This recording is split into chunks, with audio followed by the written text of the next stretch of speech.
This podcast is the sole property of Proud Sports. Our thoughts and opinions are our own.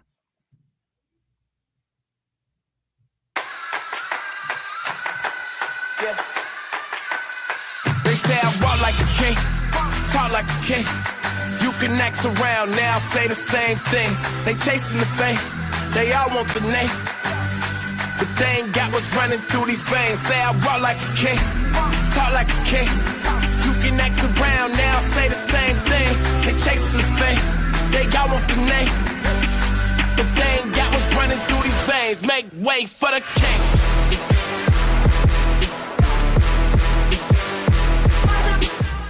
Welcome in. Another Proud Panthers podcast here, and I am Steven. Follow the podcast, the home for all things High Point University basketball on X, at Proud Panthers, and it's part of the Proud Sports family at PROWLED Sports.com. I'll go ahead and actually say we've got a couple really good columns up at Proud Sports going up about the Big South Conference and basketball that has been played in the non-conference side of things before all the teams now looking to turn the page to the conference, just like we're actually doing at High Point after High Point wins their last non-conference game on Sunday afternoon against Pfeiffer. The score on that one, 123-64. We're going to talk about that game. We're also going to hear from Coach Clayman coming up, and we had some questions that we received from listeners of the podcast to share and answer as well. So all of that is coming up next. High Point University, the premier life skills university, is ranked the #1 best-run college in America by the Princeton Review. Employers value HPU's real-world preparation. Students love unprecedented access to global leaders on High Point's inspiring campus. And parents appreciate HPU's God, family, and country values. Choose to be extraordinary at High Point University. Wake up the Carolina way. Hi, this is Stephen Beck. Join me every Saturday morning for Waking Up Proud. We've got local eats, hot sport takes, and a whole lot of Triad and Carolina flavor. From barbecue debates to big game breakdowns, we've got your Saturday mornings covered. Wake up, chow down, and cheer on. Carolina mornings start here with Waking Up Proud. Saturday mornings, 9 to 11 on WSJS. The morning show that feels like home. Joining us now after High Point wins their final non-conference game of the season, 123-64 over Pfeiffer. High Point University head coach Flynn Clayman. Flynn, good to see you. Great to be here. Good win. Hope everyone had a great Christmas, and looking forward to a happy New Year. And nice crowd today in the Cuban Center for a Sunday, so grateful for that. Yeah, we're wedged here between Christmas, having a little bit of a break, and now we are turning the page as a team to get ready for conference play, and that just happens to be a New Year's Eve game against UNC Asheville. I want to ask you about that in a second, but today it really seemed like the team was trying to push the pace. Everything off of a missed shot, a turnover, whatever gave our opportunity to get out in transition. It really looked like we were trying to take advantage of that, and we did that really successfully, scoring 34 points off of turnovers and 40 on the fast break. Was that a point of emphasis for you guys? I mean, it's been a point of emphasis all year, you know, and when we've gotten in trouble in some games is when we've gotten away from that. But these guys are good enough and talented enough to kind of free play a little more. You know, even the last couple of years off makes, it was hard for us to just free play every time with some of the personnel we had. But sometimes it's better for us to just run and get coach out of the way and just play. And they're doing good at it. As a High Point fan that's seen that a lot, I'm hopeful that the officiating during conference play will really keep a hand on other teams trying to knock it away and get it out of bounds, because I feel like several times veteran teams and players trying to keep us off of that fast break would try to kind of delay the game. Have you seen that a little bit too? Yeah, I mean, we've probably, I don't know, we got to be close to leading the country and teams getting delay of game warnings on us, because it's kind of just a tactic to try to slow things down, which is fine. That's what you expect. And I think, you know, the officiating, I think, has been fine up to this point. You know, missed calls both ways when you really go back and look at it. But, Yeah, we're used to teams trying to slow us down. We actually are leading the country despite being a team who turns people over a lot. We have some of the longest possession lengths on defense in the country. I forget the exact number, but it's towards the bottom. And that's not what we're trying to do, but other teams are doing that to us by just trying to take the latest shot that they can. So that's something that we're used to, and we will see that from quite a few teams in the Big South. Just to put a bow on this, from our fans that have followed High Point the past couple games, it's pretty clear by 7 scorers being in double figures today, guys back, everybody's good health as we go into the conference play? Yeah, we had the illness bug run through. Got a lot of coaches, got a lot of players, but usually when that happens, you're good for a while. So hopefully, fingers crossed, that's where we are. We are all too familiar with UNC Asheville. Coach Mike Morrell, that team, like their mascot, pretty much plays like a bulldog. I feel like they're rough and they're going to make it difficult. So what are we thinking as we get set for that first conference game against UNC Asheville coming up this week? Yeah, so Asheville is a very, very good team. They've had their record doesn't necessarily say it, but they've had a significantly tougher strength of schedule than we have had. So that's worth noting. And they took a team like Miami, Ohio, who's one of the 4, I believe, undefeated teams left in the country to overtime at their place. They beat App State, who obviously we failed to do. Interesting stat is the last 2 seasons we are tied with Asheville in total score, and then each season we are tied with them also. So it has been a while we have beat most of the Big South pretty handily, this has been a battle every time, and Coach Morrell does a fantastic job. You can't shake their team. It's tough to get that separation because they always have an answer for you. So we're up for a big challenge. Well, I feel like in part it's good news that we will have this game completed by New Year's Eve, so at least we can get it behind us, and we'll know what's in front of us looking to 2026. Coach, we appreciate the time after this one. Thanks for having me. Go Panthers.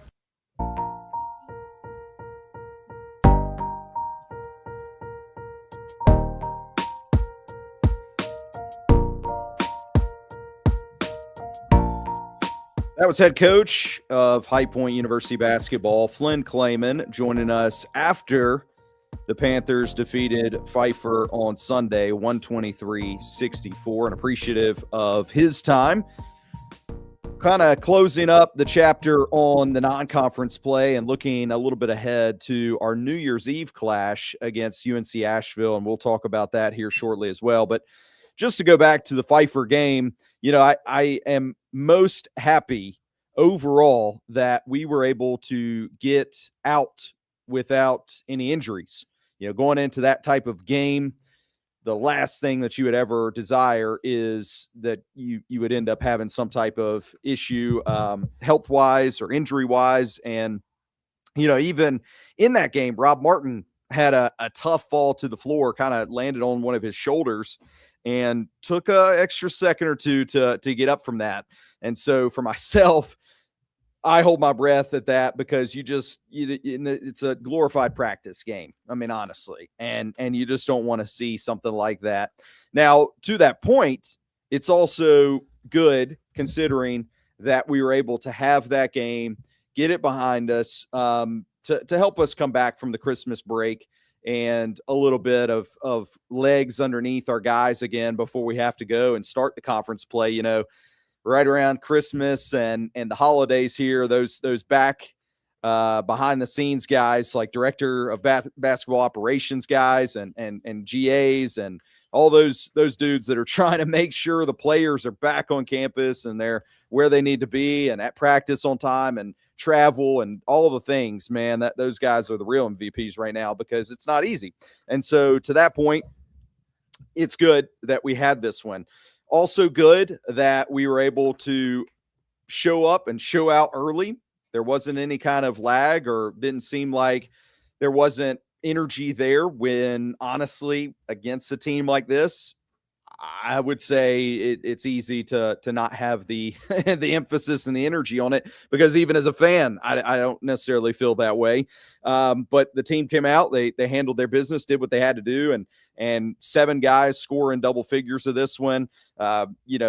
Seeing Yusuf and Caden come in off the bench and fill their roles equally successful in this game to kind of spell guys like Owen and Cam and Terry. That's always a good thing. Your usual suspects of guys like Conrad and Terry and Cam and Owen. I mean, all those guys really, and Rob coming back from his illness.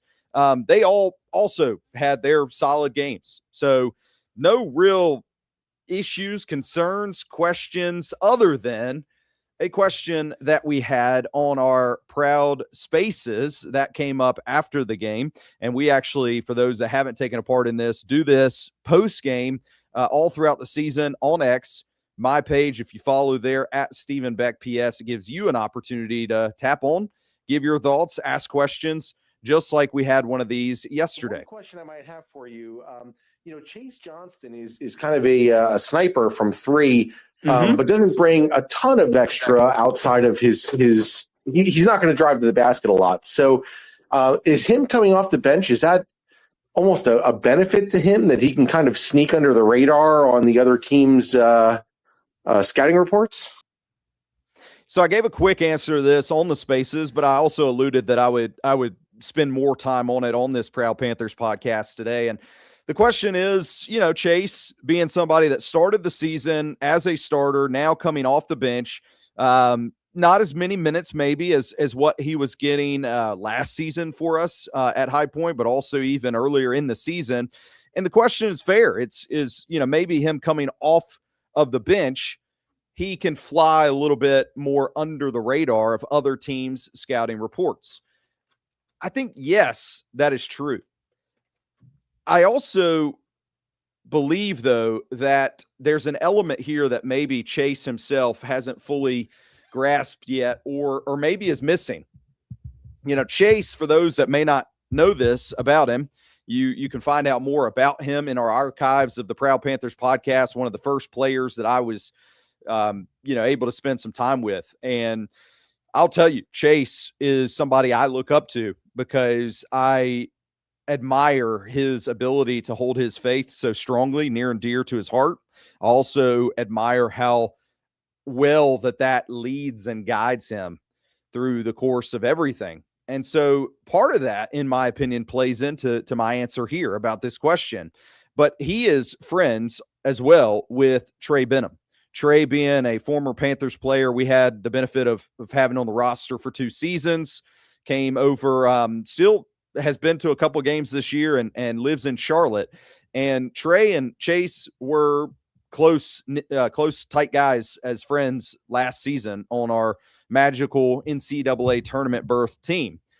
And I've tried to diagram and highlight this in a lot of different ways. We had an article out on ProudOldSports.com before the season, kind of alluding to who's going to be the mean mug, who's going to fill in the role and the way that Trey transformed his playing and the way that he assisted our team last year.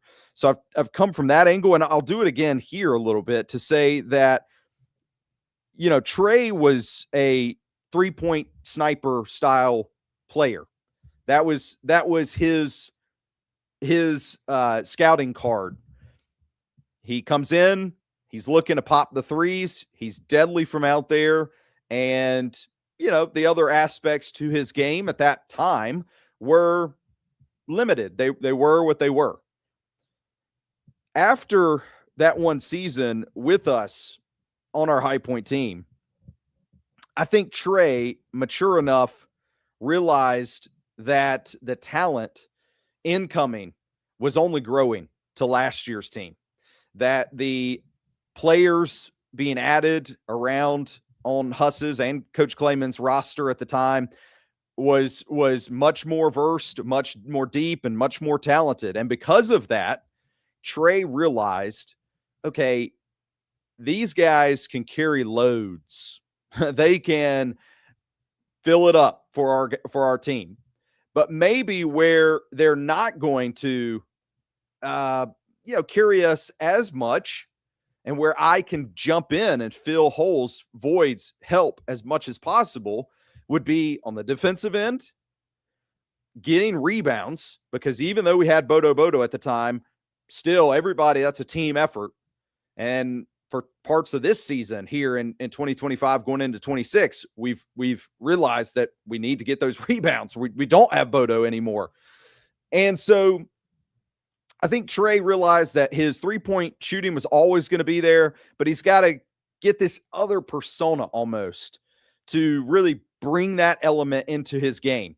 And that's where the mean mug, I feel like, came from. I mean, you can see it in the visible and physical aspects of Trey. If you just go back and look, when he came to High Point, he had the high and tight kind of fade.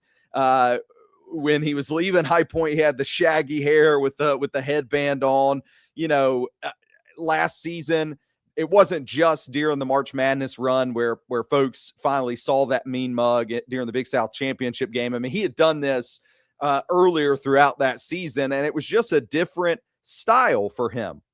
I'm not saying that Chase has to go to those full lengths, but what I would say is Chase can look at his buddy and kind of take pieces of that. Believe it or not, last season for our Panthers, when we made that NCAA tournament berth, Chase led the team in steals.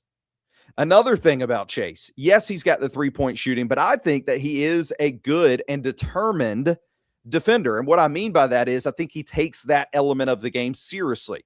So I don't think that Chase has to go out and fill it up every night, because again, we have a good portion of talent that can do that. Now, if Chase has his opportunities just like Trey did last season, then yeah, you take those and they're going to be deadly out there from 3-point. But I also think that while he's coming in off the bench, he could fly under the radar.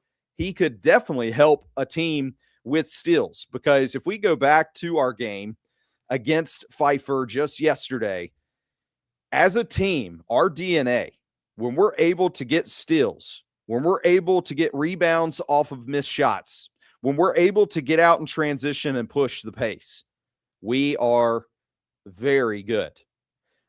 Just against Pfeiffer yesterday, had 34 points off turnovers, 40 fast break points.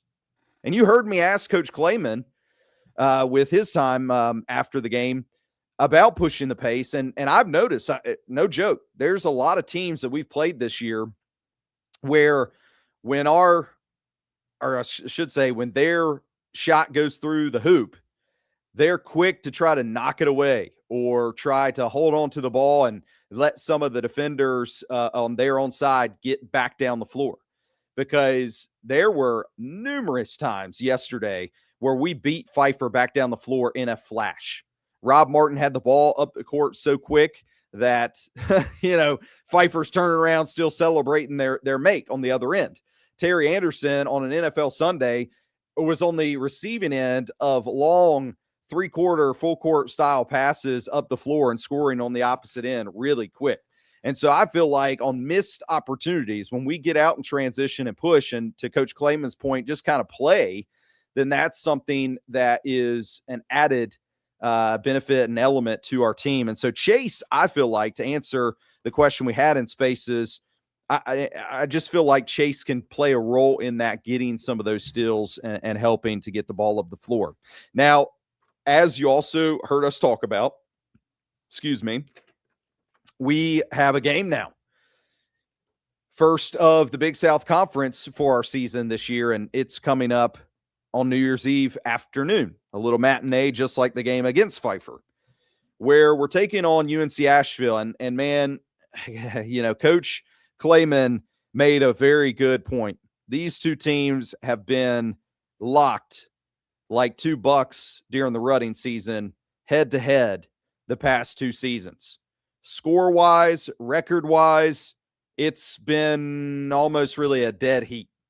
If I go back to time spent with Brian from @Sports Matters, and we look to try to connect with him again here soon just to get another look at the Big South Conference overall, now that we're really getting into league play.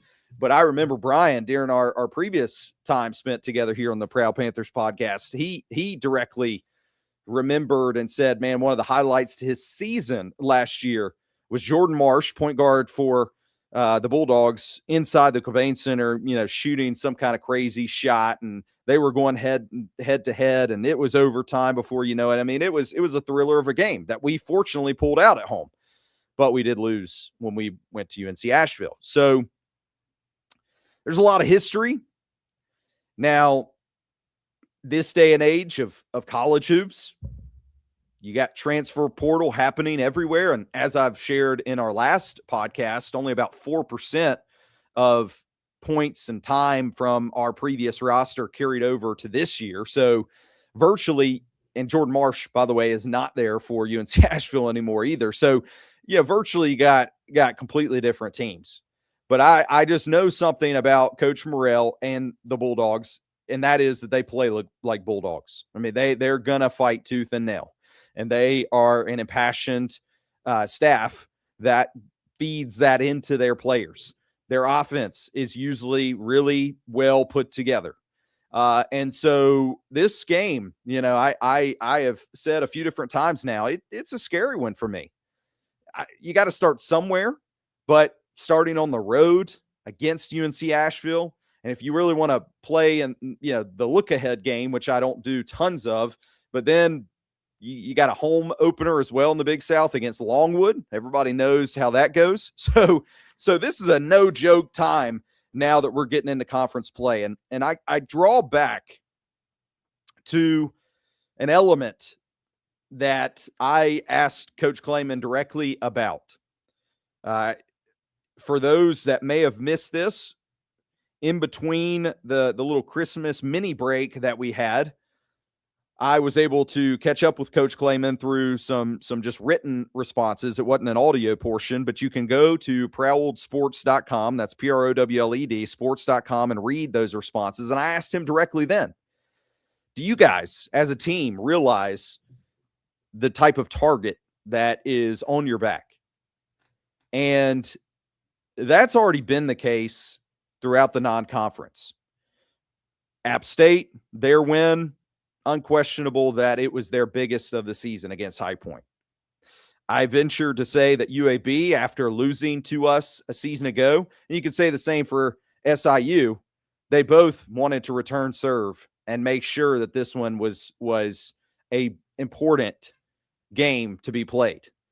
And so going into the conference play, where I already feel like High Point derangement syndrome is such a real thing, there's a sizable target on the back of our High Point Panthers team. I think other fan bases, other teams and staffs, there's a lot of envy there. And it is showcased out when they go up against us, most particularly in basketball. Yes, there's other sports that play into that.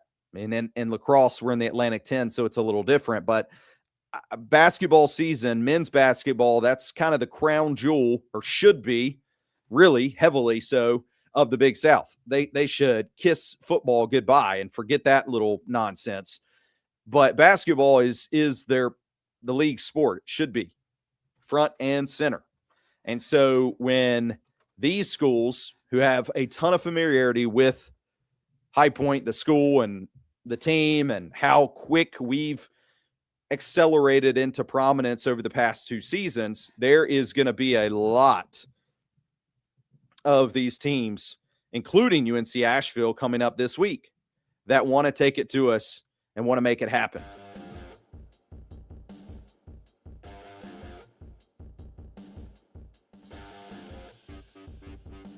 Always here at the end of our show, Proud Panthers podcast, with the music. I hope that's not the case here today, but we'll look forward to the New Year's Eve clash between these two teams. I think it will be a really good game.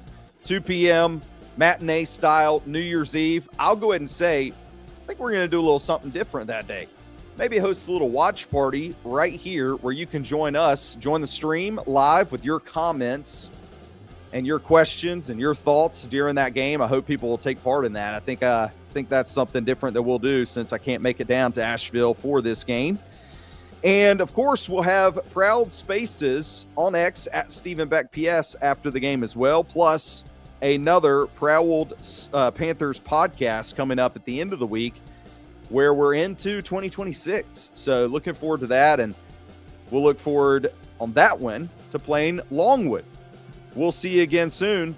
and all the time on Proudwood Sports.